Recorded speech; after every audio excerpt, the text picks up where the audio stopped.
Of course, the Baltimore Ravens do indeed have a new head coach, Jesse Minter, and I think a lot of you know he is a coaching lifer, and he's the son of a coach, and we are really pleased right now to be joined by maybe the man who knows him best. He is Jesse Minter's father and a longtime coach himself, including being on staff with Jesse for the last few years between Michigan and the Chargers. He is Coach Rick Minter, and he's with us now here on GCR. Coach, it's Glenn back in Baltimore. Appreciate you taking the time for us. Thank you so much, and congratulations. Well, I appreciate it, Glenn, very much. Certainly proud and honored as a dad to be proud, to be supporting Jesse on this new journey and new opportunity. He's been connected to the Ravens for over 9 years, having been hired first by John Harbaugh, who had worked for me previous years, and that was our connection. So it's been a great journey. I've been on this journey with him since 21, Vanderbilt, Michigan, and now LA Chargers. So hopefully I have an opportunity to come to Baltimore also and just see this young man get put to work and live out his passion and his dreams. We like the sounds of that too, Coach. If you could, when did you know? I read a lot about your relationship and the story that Daniel Popper wrote for The Athletic, but when did you know that this was the path that Jesse was going to take, and when did you, as someone who obviously knows what it takes to do this, when did you realize he had what it took to do this? Well, our journey, of course, from birth goes on, and then we were a divorced family. When Jesse was 6 and his brother 8, his mom and I separated. And so it became, a part-time relationship, if you will, not necessarily the in-house every day that he's now enjoying with his children. But you knew at an early age. I remember my first football game as a head coach was down at Indiana University, and certainly congrats to the Hoosiers. But he was raised in Indiana, as I had been there at Ball State, a few other stops, and that's where they stayed as I moved on to Notre Dame, Cincinnati, et cetera. But I remember, back in those days, when you had your headsets on the sideline, they were all corded. Now, of course, they're cordless, and they're remote. But back in those days, it was corded, and so every coach on the sideline, be it 5, 6, 7, 8 guys, had a cord boy, what you call a cord person, that just drug around behind you, just following you like a shadow, keeping your cord untangled with all the other people on the sideline. And so he was anxious to do that while his older brother was not into it. And then I turn around one time during that very first game and find out that the older brother had taken over that duty of the cord. And I find Jesse just down the way a little bit, just staring at the field and just watching the game as a 7, 8-year-old by that time. And so as he followed my career, and we stayed together, father, son, when we could, during my 10 years at Cincinnati, you really knew he had an acumen for love of the game, the spirit of the game, following it. He began to get to know all my coaches as they came through there. John Harbaugh was one of those guys. He worked on my staff. Mike Tomlin was one of those. Rex Ryan, Don Martindale. Chris Hewitt played for me. So Jesse knew all of these guys that ended up somewhat with a Raven connection and or the Steeler connection. So you just knew. I mean, Mike Tomlin really took him under his wing the 2 years I had Mike, as he was more of a junior, senior in high school at that time. And they could legitimately talk ball a little bit, talk secondary play. That's Mike's passion, and that was Jesse's position initially in high school football. So we missed out a lot by being a separated family, but when I could go see him play, I did, and when he could come to all of our games, he did. But you always knew he had this special attraction and love of the game. He tried other sports like a lot of kids. He dabbled in baseball, dabbled in basketball, and though, genetically he's not overly gifted, even as you look at him, he didn't get some of my size. He got more of his mother's size. And so he was a real try-hard guy, be it a try-hard high school football player, a D3 college football player. He always exhibited the passion and energy and the want to that you would see in a perhaps a futuristic coach. Rick, I think a couple of things that jump out at me about that conversation. Did you ever try to dissuade him? You bring up, the difficulty of being, a coach and how your family dynamic worked. Did you ever attempt to dissuade him, or did you just know that this was what he was meant to do? Well, I never tried to dissuade. I believe what you do with children is expose them to lots of likes in life and examples and experiences, and ultimately let them choose. I remember when he was coming out of high school, not a highly recruited young man, as mentioned. He was looked at by some D3, D2 type schools, and he wanted to perhaps try to continue to play, even though as struggles that might be. So I offered him the opportunity. I was still at Cincinnati. I said, listen, you have an option here. Well, I'm not going to be involved. I'm not going to make your choice for you.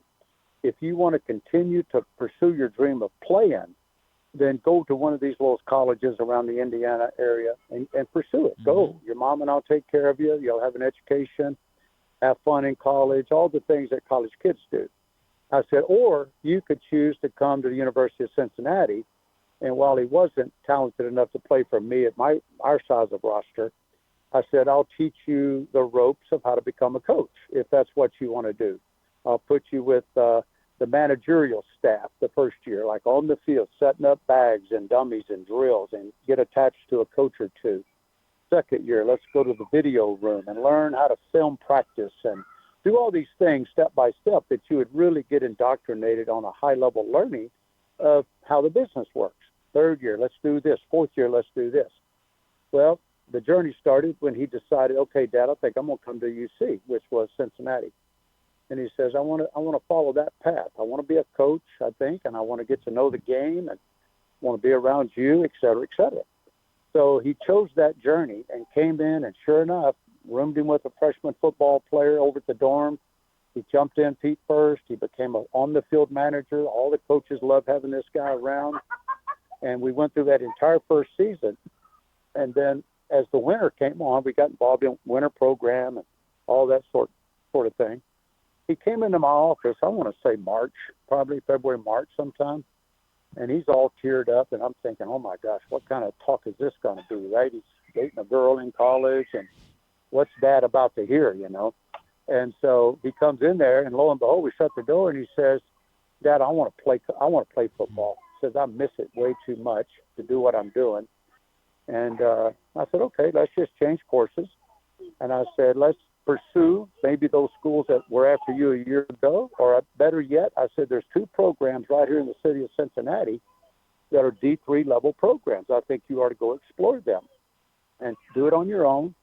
And he did. He chose Thomas More University over in Northern Kentucky, and he looked at College of Mount St. Joe in Cincinnati over on the west side. And he went to visit these two programs on his own and fell in love with what we call the Mount. That's the Mount St. Joe job. And they were coming off 0-10, and the other team's coming off 10-0. And I'm thinking, what in the world is he choosing the 0-10 program for? But he bought into the mission of the head coach, Rod Huber, who is still a good friend to him to this day, that we will win, kind of like the Michigan. Those who stay will be champions. And so he went there. And lo and behold, as he goes over to do summer orientation, he finished out the semester at UC. Now he's transferring over to another college. So he's got to go through this an orientation process and registration process. And he's standing in line next to this real pretty girl who is nice. And that's his wife, Rachel. Yep. And they met right there, and then that started a 20-year now plus relationship and marriage and partnership. And I couldn't be more happy about that. She's a wonderful mom, lady, person, partner.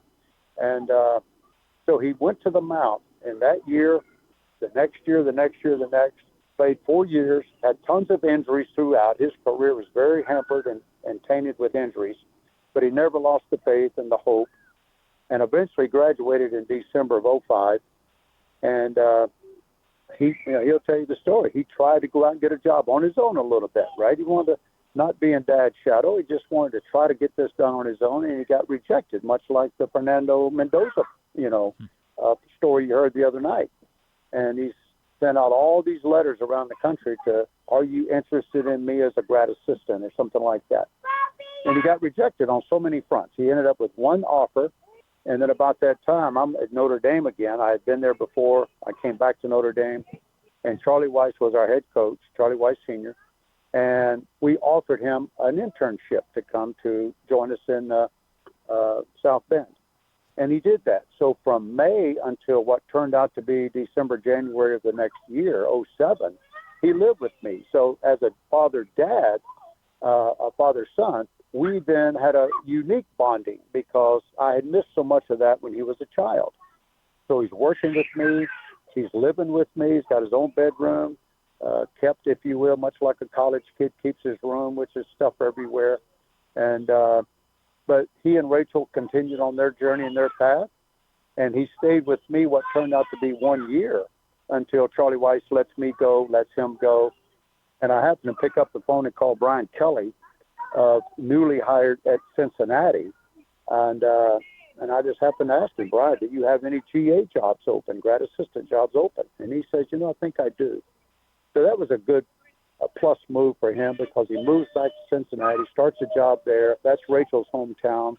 That's kind of a semi-hometown for him with me being there so long. And he gets hired. Then they eventually get married, and I'm sitting in a park here if you can hear these youngsters. That's all right, but, Coach.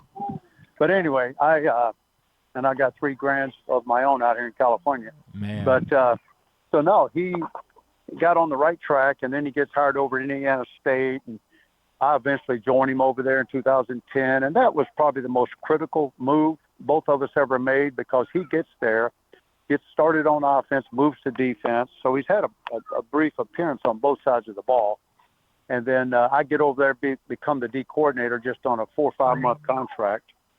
And he worked with me again very closely, and he instituted all the things that I had learned and taught him on playing defense.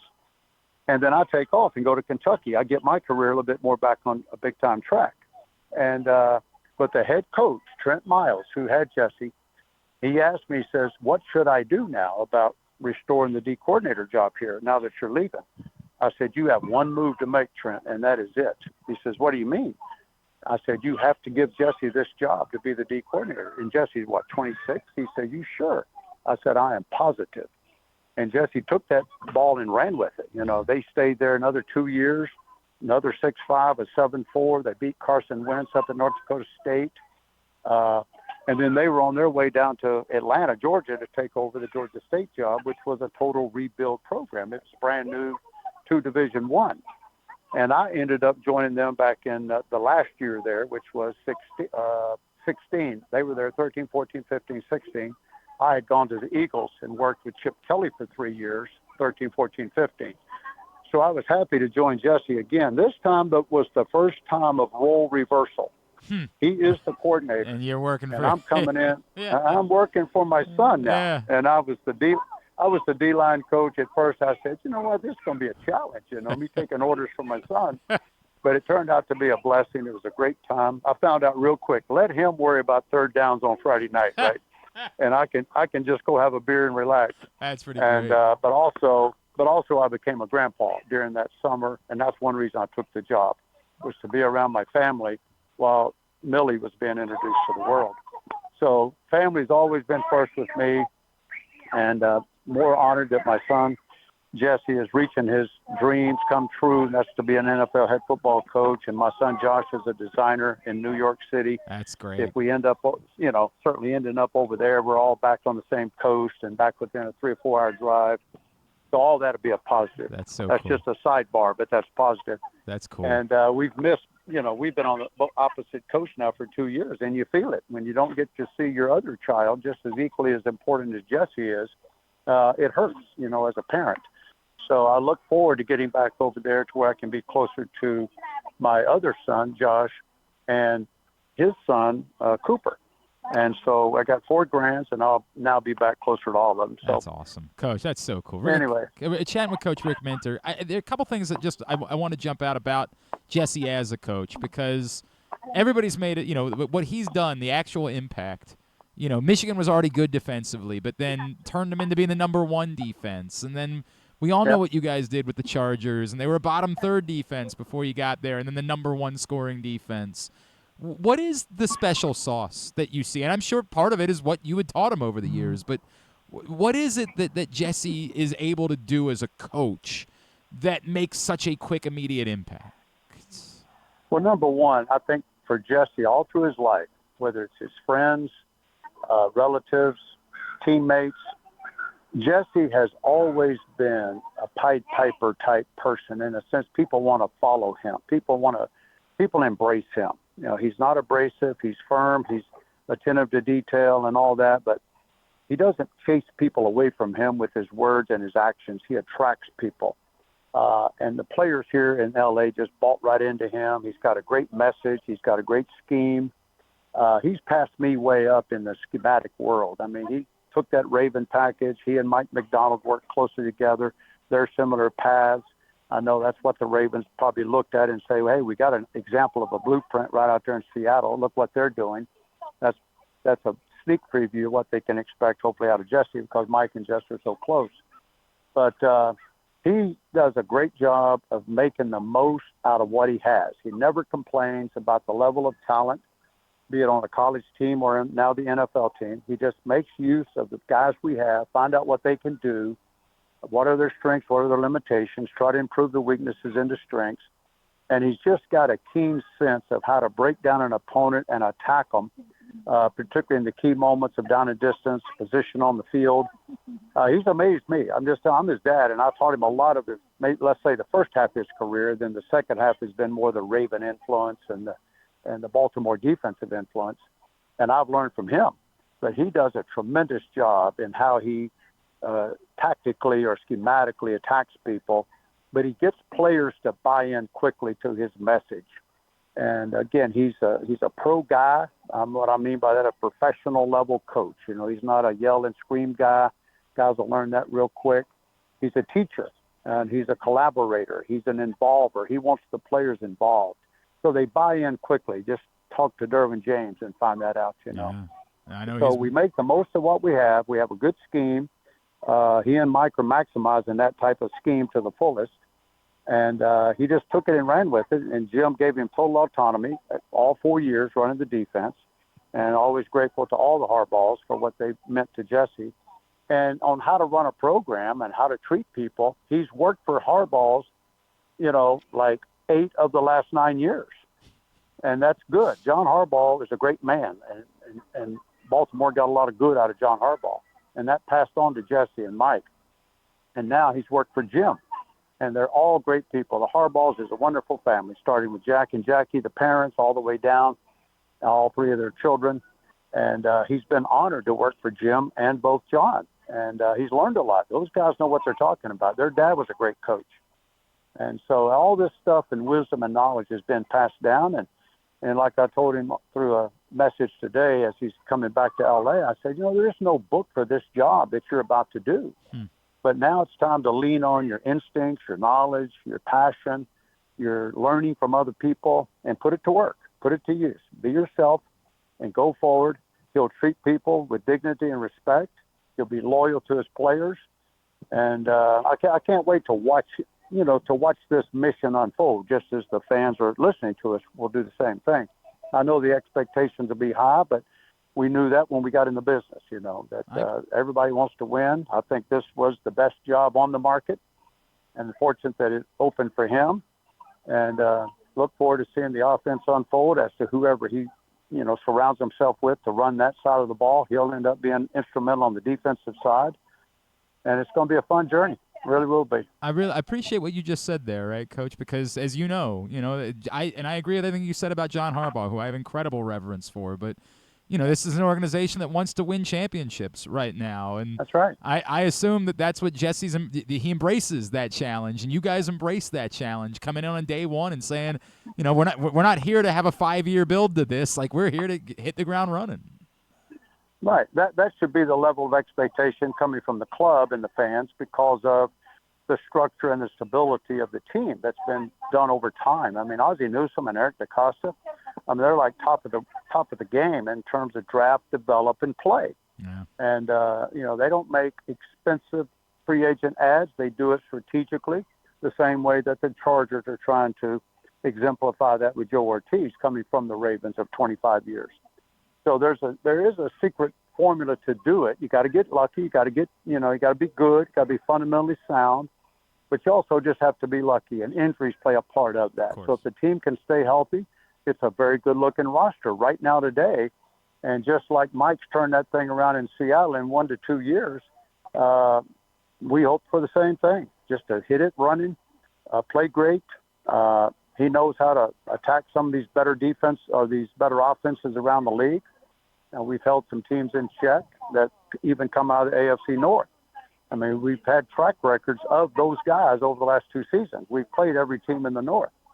And I know they've got some turnover and changes going on right now, but he's been around now. He had the 4 years with the Ravens to start with, kind of got his feet wet. Then he went over to Michigan and honed his skills, won a national championship, going 15-0, and then hit it running in LA. And for 2 years back to back, 23 and 24, he had the number one defense in the country, one in college, one in the NFL. And this year, while we had some injuries, both offense and defense, we sustained and we overcame, and he did a great job. I mean, there was a point in our season when it was like 4-3, something like that. It could have gone either way. Jesse held firm. The defense picked up, and we gave our team a chance to win every game all the way down to the last game. That AFC playoff round was, 9-3 going into 8 minutes left in the game. We're holding the Patriots down in check to try to give us a chance to win the game. So I look forward to following him. Now, have you put in a request to the Ravens yet to bring back Alohi Gilman in free agency? Have you had that conversation? No, I have not had anything like that. That's up to Jesse to do it between him and Eric and the president and Ozzy's input. Ozzie Newsome has just been one of the greatest ever at picking players. And you just look at the roster that they now have; it's all his doing and Eric's doing, and backed by a tremendous owner in Steve. And it's just a blue blood of pro football. I mean, you're just stepping into a great job that has great expectations. He's not going to back down from those. He's going to take the ball and run with it and have fun doing it. Coach, we're so happy for you and your family, and what a really cool story this is, and how very full circle it is, given your history with John Harbaugh and Mike Tomlin, that you end up here with your son as the head coach of the Baltimore Ravens. It's just a really, really cool thing, and be looking forward to seeing you as well, and whatever that role looks like. Coach, thank you. Really appreciate taking the time for us. Can't wait to get to see you out here and get to know you a little bit more. Congratulations again. Yeah, appreciate it, Glenn. Appreciate your time, and go Ravens.